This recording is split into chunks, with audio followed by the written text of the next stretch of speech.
মতো এই যে আপনার নাম বলে কেউ বুঝলাম, তবে একটা কথা ভুল হয়ে গেল।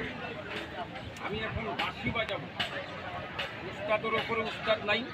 আছে যদি কারো কিছু জানা থাকে বাবা, আমার ক্ষতি করবেন না। আমি বহুদিন পর আপনাদের এখানে আসলাম, তবে সাপ দেখেন 2 দিন আগে 3 দিন আগে সাপ দেখেছেন, একটা ঠিকানা দিয়ে যাবেন। আর আপনাদের এলাকায় খুবই ভালো দেখলাম বাবা, একটা জিনিস দেখলাম খারাপ, এই যে ইন্দুরের গর্ত দয়া করে বন্ধ করে দিবেন।